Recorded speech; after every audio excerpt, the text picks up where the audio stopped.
નમસ્કાર વિદ્યાર્થી મિત્રો, હું ચેતન બળગુજર તમારા માટે મીરા એકેડમીમાં આપનું હાર્દિક સ્વાગત કરું છું. વિદ્યાર્થીઓ, મીરા એકેડમીમાં તમામ જે વિડીયોઝ, લેક્ચર્સ, તમામ જે અપડેટ્સ આવે છે તે તમામ હાલના સમયે તમારી ગુજરાત પોલીસ ભરતી 2024-25ને લગતી હોય છે. અમે તમારે તમામ અપડેટ્સ, લેક્ચર્સ તમામની તમને શું આપી છે? અપડેટ આપી છે.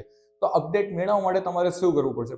કંઈ નહીં કરવાનું, બસ અમારા જે મીરા એકેડમીનું યુટ્યુબ ચેનલ છે તેને સબસ્ક્રાઇબ કરો, બેલ આઇકનને પ્રેસ કરો. આ ઉપરાંત અમારા જે વિડીયોઝ આવે છે, જે લેક્ચર્સ આવે છે, તમે તેને લાઇક કરો, શેર કરો. તમે અને તમારા જે ભાઈબંધો પોલીસ એકેડમીની તૈયારી કરતા હોય તેમના સુધી અમારો જો આ યુટ્યુબ ચેનલને શું કરો? પહોંચાડો. અમારું જે યુટ્યુબ ચેનલને પહોંચાડો અને તમે પણ મીરા એકેડમીની જે અમારું પરિવાર બની રહ્યું છે તેમાં તમે પણ શું બનો? એક હિસ્સો બનો. આજનો સરસ મજાનો એક એક્ઝામ અપડેટને લગતો એક વિડીયો આવ્યો છે. તો કે સર શું વિડીયો લાવ્યા છો આજે? એવી તો કઈ નવી વસ્તુ છે કે જે જાણવા જેવી છે, કે જેના માટે અમારે વિડીયો બનાવવો પડ્યો છે. તો જો આપણે પહેલા વાંચી જોઈએ. શું ગુજરાત પોલીસ ભરતીની શારીરિક કસોટીમાં ઉમેદવારો જોડે થઈ રહેલો છે ખુલ્લેઆમ અન્યાય? શું કહેવામાં આવે છે કે અહીંયા શું થાય છે? અન્યાય થયા છે. કોની જોડે થાય છે? તો કે ઉમેદવારો જોડે થાય છે. કેમ? કયો ઉમેદવાર, કયો એમની સાથે અન્યાય થયો? તો જાણીએ આપણે. તો જો તમારા માટે હું લઈને આવ્યો છું એક પેપરની કટિંગ લઈને આવ્યો છું. જો આપ નવગુજરાત સમાચાર સમય છે તેનું કટિંગ આવ્યું છે. એટલે કે ભરતીમાં, પોલીસ ભરતીમાં ઊંચાઈના વિવાદને લઈને ઉમેદવારોને હાઈકોર્ટમાં રેટ. કેટલાક ઉમેદવારો એવા હોય છે કે જેમની પહેલાની પોલીસ ભરતી એટલે કે 2021માં પોલીસ ભરતી તેઓ પાસ થયા હોય હતા. કઈ શારીરિક ક્ષમતા તેઓ પાસ થયા હતા. તે શારીરિક ક્ષમતામાં જે એસસી કેટેગરીના જે વિદ્યાર્થીઓ હતા તેમની હાઈટ કેટલી માંગતા હતા? 164 સેન્ટીમીટર જોઈએ. 164 સેન્ટીમીટર જોઈએ. પણ હવે 2021ની ભરતીમાં તેમની હાઈટ 164 થઈ રહી. તે શારીરિક ક્ષમતા પાસ છે, તેઓ તેમની પાસે શું છે? પુરાવો છે. 2024-25માં ગયા તેઓ શારીરિક ક્ષમતા આપવા ગયા ત્યારે તેમની હાઈટ કેટલી નીકળી? 164 સેન્ટીમીટર થી કેવી નીકળી? ઓછી નીકળી. કેવી નીકળી? ઓછી. તેઓ પોતે જે રનિંગ હતા, રનિંગ પાસ થઈ ગયા, પરંતુ જે તેમની હાઈટને કારણે એટલે કે તેમની ઊંચાઈ ઓછી હોવાને કારણે તેમને શું કરી દેવામાં આવ્યા હતા? નીકાળી દેવામાં આવ્યા હતા. તો આવા જે ઉમેદવારો હતા તેમને શું કરી? એક રીટ જાહેર કરી. ક્યાં કરી? હાઈકોર્ટમાં કરી. ક્યાં કરી? હાઈકોર્ટમાં કરી. તો જો પોલીસ ભરતી પામવા માટે ઉમેદવારોએ એડી ચોટીનું જોડ લગાવ્યું. ખબર જ છે કે આ એડી ચોટીનું છે. કેમ? કારણ કે 5 કિલોમીટર રનિંગ કરવી એ પણ 25 મિનિટની અંદર કઈ નાની વસ્તુ નથી ભાઈ. જે ત્યાં બેઠા હશે અથવા તો જે લોકો 5 કિલોમીટર દોડ્યા નહીં હોય ને એમને લાગતું હશે કે હા 5 કિલોમીટર દોડાઈ જાય. ભાઈ જે દોડતા હોય એમને ખબર કે 5 કિલોમીટર 25 મિનિટની અંદરમાં પૂરું કરવા માટે ગ્રાઉન્ડમાં કેવી મહેનત કરવી પડતી હોય છે. કોઈક દિવસ ભલામણ તમે એટલે જે ગ્રાઉન્ડ ઉપર જઈને જોઈ જોજો, 2 રાઉન્ડ તો મારી જોજો, એ ગ્રાઉન્ડના ખબર પડે. 2 રાઉન્ડની અંદર તમારે પૂરેપૂરો શ્વાસ કેવો થઈ જાય? એકદમ શ્વાસ ચડી જાય. આવી બધી સમસ્યાઓનો સામનો થાય. છતાં પણ જે વિદ્યાર્થીઓ પ્રેક્ટિસ કરે છે એટલે કે ગ્રાઉન્ડ ઉપર જઈને સતત મહેનત કરે છે, 5 કિલોમીટર રનિંગ ટાઈમિંગમાં આવે છે, અને તમે એની ઊંચાઈના કારણે, શેના કારણે? ઊંચાઈના કારણે, પણ ઊંચાઈ તેમની છે, જે વ્યક્તિએ રેટ જાહેર કરેલ છે એની ઊંચાઈ 164.9 સેન્ટીમીટર છે. કેટલી છે? 164.9 સેન્ટીમીટર એની ઊંચાઈ છે. અને તમે પોલીસ ભરતીમાં જ્યારે એટલે કે આ વખત 2025માં ગયા ત્યારે તમને હાઈટ 164 સેન્ટીમીટર કરતા ઓછી લાગે. ક્યાંથી ભાઈ? કેમ? એ વ્યક્તિની ઉંમર વધે છે અને ઊંચાઈ ઘટે છે. આવું છે ક્યાંય? તમે જોયું છે? સાચું કહો. તમે જોયું નથી? મેં પણ જોયું નથી. મેં એવું કોઈ વ્યક્તિ આજ સુધી આ દુનિયામાં જોયો નહીં કે જેની ઉંમર તો વધે જ વધે પણ ઉંમરની સાથે સાથે તેની હાઈટમાં ઘટાડો થાય.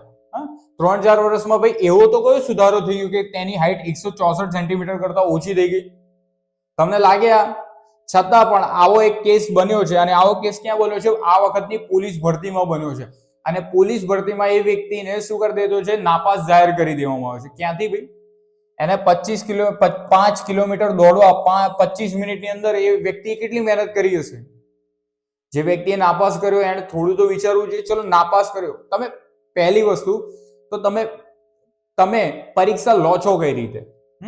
કે સરખી રીતે તમે ઊંચાઈ માપી નથી શકતા. હવે ઊંચાઈ ન માપવાને કારણે તમારે શું થાય છે, કોઈ વ્યક્તિ પૂરેપૂરી મહેનતથી એને 5 કિલોમીટર રનિંગ 25 મિનિટમાં આવવા માટે કમસે કમ એને 3 થી 4 મહિના ગ્રાઉન્ડ ઉપર સખત તનતોડ મહેનત કરી હોય, દરરોજ 1-2 કલાકની એને શું કર્યું, ગ્રાઉન્ડ ઉપર મહેનત કરી હોય, ત્યારે એની રનિંગ 25 મિનિટ આવતી હોય છે, 25 મિનિટની અંદર આવતી હોય છે. અને જો એવો વ્યક્તિ ફેલ થઈ જાય તો કેટલો હતાશ થાય. જેને કારણે શું થાય છે કે તેનો જે ગુજરાત પોલીસ ભરતીની આવી જે ભરતીઓ આવશે તેના ઉપર વિશ્વાસ ઉઠી જાય કે ન ઉઠી જાય? એક પ્રકારનો વિશ્વાસનો સવાલ છે કે નહીં, કે તમે જે ભરતી લો છો તે પૂરેપૂરી વિશ્વાસ ઉપર હોય છે. ઓકે, તમે પણ અમારા જેવા જ જે ભરતી લેનાર હોય, તમે પણ અમારા જેવા પહેલા એક વિદ્યાર્થીઓ જ હતા, વિદ્યાર્થીઓમાંથી તમે પણ શું કરીએ, પરીક્ષા આપી, પરીક્ષામાં પાસ થયા અને આજે તમે ઓફિસર બની ગયા છો. તો તમારે થોડી ઘણી ચકાસણી જાળવવી જોઈએ કે જે વ્યક્તિ આવે છે ને તમારી ત્યાં પોલીસ ભરતી આપવા માટે, કોઈ અમીર બાપની ઓલાદો નથી હોતી, એ એકદમ મધ્યમ વર્ગનો વ્યક્તિ હોય છે.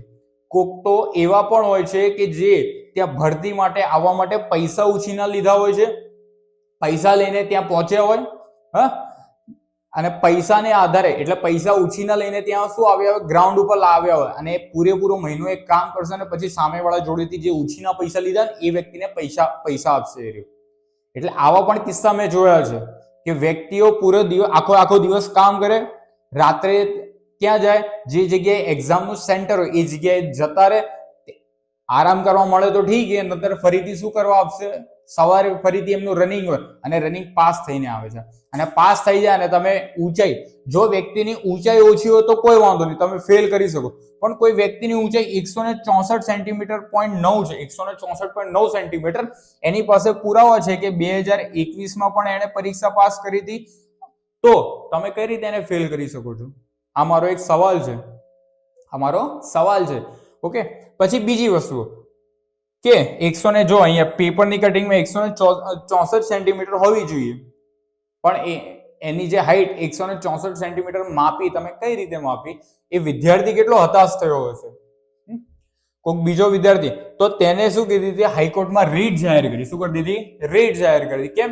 વ્યક્તિને પોતાનો અધિકાર માંગવાનો અધિકાર છે, વ્યક્તિને પોતાનો અધિકાર માંગવાનો શું છે, અધિકાર છે. તો એની પાસે અધિકાર કોણે આપેલ છે? સુપ્રીમ કોર્ટે આપેલ છે, અને રાજ્યની અંદર હાઈકોર્ટમાં. તો તેણે હાઈકોર્ટમાં અપીલ જાહેર કરી દીધી, રીટ નાખી દીધી. જો આ રીટ તમે જોઈ શકો છો, નહીં દેખાય પણ આ રીટ અમારા ટેલિગ્રામ ચેનલ ઉપર આવી જશે. તો કે જે હતા વ્યક્તિ, તેને શું કર્યું હતું, 4/3/2022 ના રોજ special application of the height of the parameter of the director to be remeasure, એટલે કે ફરીથી મેઝર કરવા માટે તેને શું કરી હતી, હાઈકોર્ટે તેની રીટ શું કરી, મંજૂર કરી. કેમ ન મંજૂર કરે હાઈકોર્ટ રીટ? વ્યક્તિ પાસે પુરાવો હોય કે એની પાસે 2021માં એને જે એક્ઝામ આપી છે એમાં 164 સેન્ટીમીટર કરતા વધુ હાઈટ છે, અને 2025માં એ એક્ઝામ આપવા માટે આવે છે ત્યારે એની હાઈટ ઓછી નીકળે. વ્યક્તિ કેમ રીટ જાહેર ન કરે? હાઈકોર્ટે એ શું કરી છે, રીટ અપીલ ને શું કરી દીધી, એક્સેપ્ટ કરી દીધી છે. જો mister justice Nirzar S Desai. Okay, તો આવી જ રીતે તમને પણ આવા જ કોઈ જ પ્રકારના તમને પણ મારી પણ એક જ વિનંતી છે કે જો તમારો અધિકાર ક્યાંય ભંગ થતો હોય તો તમારી પાસે હાઈકોર્ટ દ્વારા, એટલે કે ભારતના બંધારણમાં એવો અધિકાર આપવામાં આવેલ છે કે દરેક માનવીને તેનો અધિકાર મળી રહે. તમને તમારો હક માંગવાનો શું છે, અધિકાર છે. હાઈકોર્ટે શું કરી નાખી, એક સીટ એની માટે વેલિડ કરી નાખી, અને જે 16 સિવિલ છે, 16 સિવિલમાં એ વ્યક્તિની ફરીથી હાઈટ મેઝર કરવાનું શું આપેલ છે, ઓર્ડર આપેલ છે. આ કોના દ્વારા થયું હતું કે વ્યક્તિ ક્યારે હોય કે જાગૃત હોય, તો જાગૃત થવું જોઈએ. આપણે શું થવું જોઈએ, જાગૃત. જે વ્યક્તિને પોતાના હક જાણતા હોય તે વ્યક્તિને ક્યાંય પાછો પડતો નથી, તે પોતાના હક તો લઈને જ આવશે. જે વ્યક્તિ હતા જેને હક ભંગ થયો હતો તેને રીટ જાહેર કરી નાખી હાઈકોર્ટમાં. હવે તે વ્યક્તિનો અધિકાર એને મળી રહેશે. કેમ? કારણ કે તેની પાસે આ સત્તા કોની આપી છે, તેના બંધારણ, એટલે કે ભારતના બંધારણે એને હક આપ્યો છે કે જો તારો હક ભંગ થાય, એટલે કે કોઈ પણ વ્યક્તિનો હક ભંગ થશે તો તે શું કરી શકશે? રીટ જાહેર કરી શકશે. અને વ્યક્તિએ હાઈકોર્ટની અંદર રીટ જાહેર કરી છે. જો તમારા પણ આવા હક ભંગ થતા હોય તો તમે પણ શું કરી દેજો? રીટ જાહેર કરી દેજો. મને વિશ્વાસ છે કે ભારતનું બંધારણ અને આપણા જે ન્યાયાધીશો છે તેની તરફ શું કરશે? કોઈને કોઈ એક અચૂક સૂચન લાવશે અને જે ફેસલો આવશે તે સાચો હશે, પૂરેપૂરો સાચો હશે એવી અમારી આશા છે. અને આ જે ભાઈ છે તેમને પણ શું રહે કે તેમને પણ ન્યાય મળી રહે એવી અમારા તરફથી શું છે? આશા છે. ફરીથી તમારી સાથે મળીશું કોઈક નવા વિડીયોમાં નવી માહિતી સાથે. તો જોડાઈ રહો અમારી સાથે. મીરા એકેડમીના યુટ્યુબ ચેનલ સબસ્ક્રાઇબ કરી દો, બેલ આઇકનને પ્રેસ કરી દો અને અમારા વિડીયોઝ છે તેને શું કરી દો? લાઈક કરી દો. ફરીથી મળીએ. જય હિન્દ, જય ભારત.